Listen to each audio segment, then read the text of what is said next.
Dear student, Warren Hastings की अगली कड़ी में आज हम अब आपको संवैधानिक सुधारों के बारे में बताने वाले हैं।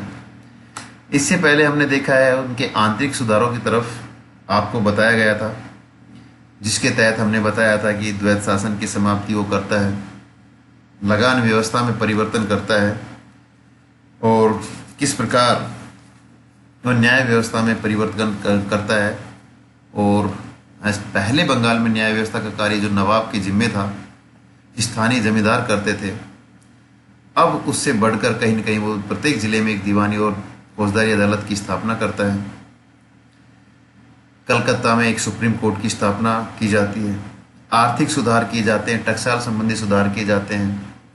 व्यापारिक क्षेत्र में दस्तक के दुरुपयोग पर प्रतिबंध लगाता है और बाद में कुछ बंगाल में शांति सुव्यवस्था की स्थापना कर कुछ सामाजिक कुप्रथाओं को भी दूर करने का वो प्रयास करता है। आज हम आपको बताने जा रहे हैं वारेन हेस्टिंग्स के संवैधानिक सुधार क्या क्या रहे हैं। तो उस कड़ी में सबसे पहले हमें देखना है वारेन हेस्टिंग्स की जो संवैधानिक विकास हुआ है, उसके समय कंपनी के विधान में महत्वपूर्ण परिवर्तन किए गए थे और ये परिवर्तन जो थे वो रेगुलेटिंग एक्ट और पिट्स इंडिया एक्ट के द्वारा किए गए थे। कंपनी प्रशासन को इन दो कानूनों ने एक निश्चित दिशा भी प्रदान की थी। पहले हम पढ़ने वाले हैं रेगुलेटिंग एक्ट।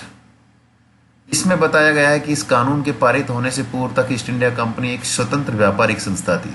जैसा हम मानते हैं कि रॉबर्ट क्लाइव जब आया था तो उस समय तक एक व्यापारिक संस्था के रूप में इसको माना जाता था, और जब 1757 और 1764 बक्सर की लड़ाई होती है, उसके बाद कहीं न कहीं राजनीतिक महत्वाकांक्षा इनकी जागती है। तो उससे पहले तक एक व्यापारिक संस्था थी जिस पर ब्रिटेन की सरकार का कोई सीधा नियंत्रण नहीं था। बंगाल में राज्य प्राप्त करने से कंपनी अब व्यापारिक संस्था मात्र नहीं रह गई थी, क्योंकि बंगाल अब उनके अधिकार क्षेत्र में आ गया था। इसके साथ साथ जहां कंपनी के कर्मचारी निजी तौर पर धनी बनते जा रहे थे, वहीं कंपनी आर्थिक रूप से दिवालिया हो रही थी, क्योंकि कंपनी के जो कर्मचारी थे वो दस्तक का दुरुपयोग कर रहे थे और उसके तहत निजी तौर पर वो संपन्न हो रहे थे। वह सरकार को दी जाने वाली राशि भी नहीं दे रहे थे और उल्टे सरकार से ही कर्ज मांग रहे थे। अतः कंपनी के कर्मचारियों की बढ़ती हुई संपन्नता पर तथा उसकी राजनीतिक सत्ता पर नियंत्रण करने के लिए इंग्लैंड की संसद ने रेगुलेटिंग एक्ट पास किया है। तो अब सीधा सा मतलब है कि रेगुलेटिंग एक्ट इंग्लैंड की सरकार ने क्यों पारित किया गया है कि जो निजी कर्मचारी थे, दस्तक का दुरुपयोग कर रहे थे और उसके कारण उनमें संपन्नता आती जा रही थी, उस पर तथा राजनीतिक सत्ता पर नियंत्रण करने के लिए ये एक्ट पास किया जाता है। अब इस एक्ट में था क्या क्या? तो इस कानून के द्वारा कंपनी के विधान में महत्वपूर्ण परिवर्तन हुए थे। इस कानून के अनुसार कोर्ट को प्रोप्राइटर्स में सिर्फ उन्हीं लोगों को मतदान का अधिकार दिया गया था जिनका हिस्सा 1000 पाउंड का हो। संचालकों का चुनाव प्रति 4 वर्षों पर होना था। एक ही सदस्य के दोबारा चुने जाने के पूर्व 1 वर्ष का अवकाश आवश्यक था। बंगाल का गवर्नर जनरल बन गया था और उसके अधीन मुंबई एवं मद्रास के गवर्नर भी कर दिए गए हैं। तो ये एक बड़ा परिवर्तन यहाँ किया गया है। उसको परामर्श देने के लिए 4 सदस्यों की काउंसिल बनाई गई है जो बहुमत के आधार पर निर्णय ले सकती थी। गवर्नर को अंतिम अतिरिक्त मत देने का अधिकार यहाँ दिया गया है इस एक्ट के द्वारा। और सदस्यों का जो कार्यकाल है, जिनकी अवधि 5 वर्ष यहाँ पर रखी गई थी।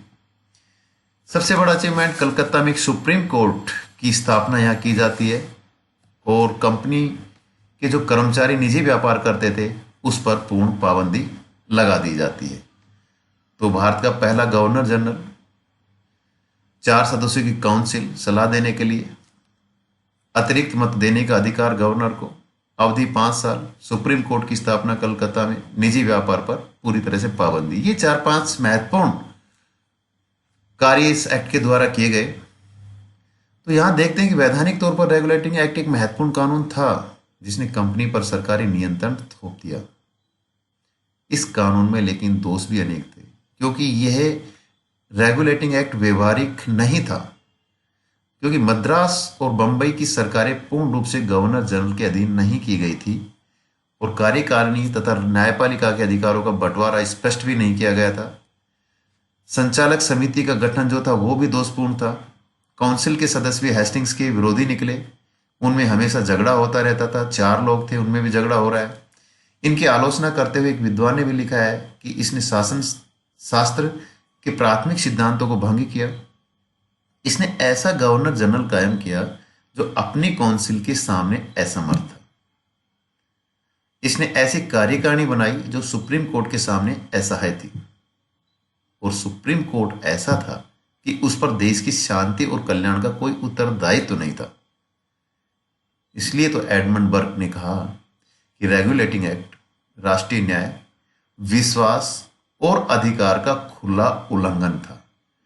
तो हर जो भी चीज इसमें बनाई गई थी कहीं ना कहीं आपस में विरोधाभास यहां आपस में देखने को मिल रहा है। तो अनेक दोष भी थे, लेकिन फिर भी देखा जाए तो पहली बार एक अच्छा एक्ट आया है जिसके तहत कुछ सुधार यहां किए गए हैं। इसके बाद आता है पिट्स इंडिया एक्ट। और क्यों आता है, सीधा सा इसमें आपको याद रखना है कि 1784 ईस्वी में ब्रिटिश संसद ने पिट्स इंडिया एक्ट पास किया। रेगुलेटिंग एक्ट की कमियों को दूर करने एवं अंग्रेजों के हितों की रक्षा के लिए पास किया जाता है।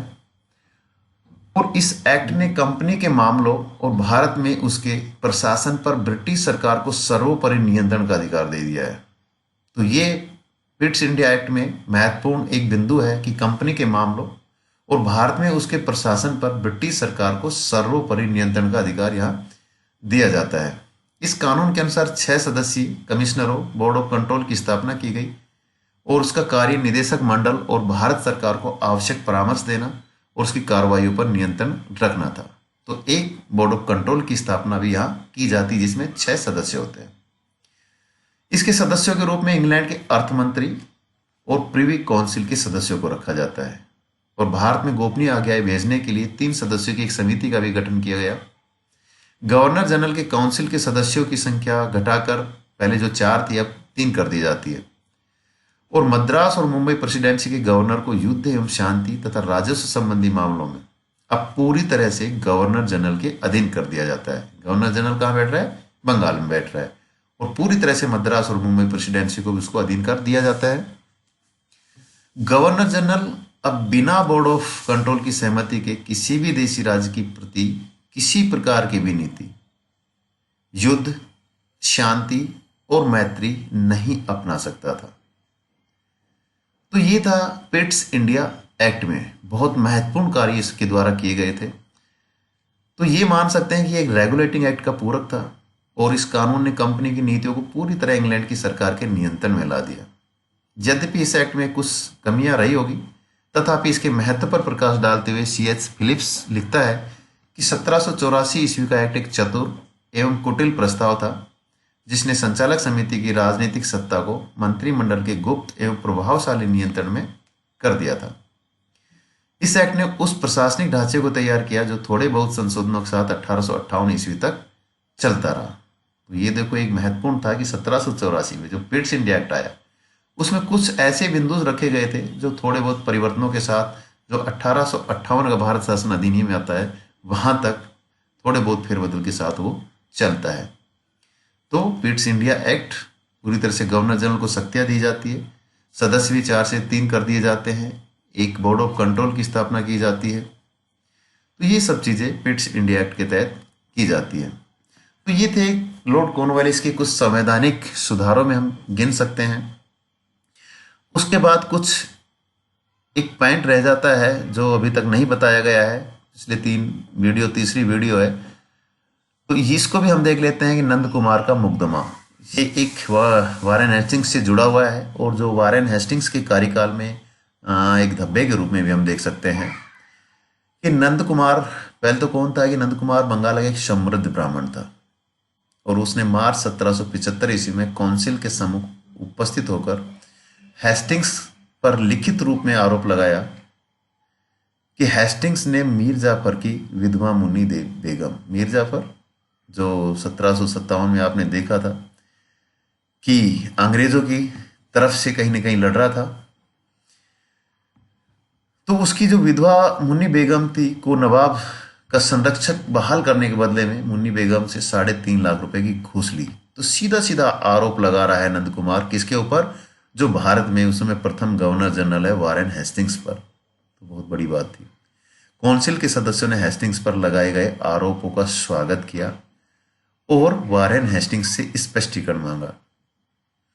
वारेन हेस्टिंग्स ने वैधानिक अड़चन डाल कर कि काउंसिल को उसके विरुद्ध लगाए गए आरोपी की जांच करने का अधिकार नहीं है, क्योंकि जो काउंसिल मांग कर रही थी, स्पष्टीकरण मांग रही थी, तो सीधा उल्टा उस पर ही अड़चन डाल दी वैधानिक, काउंसिल को उसके विरुद्ध आरोपी की जांच करने का ही अधिकार नहीं है।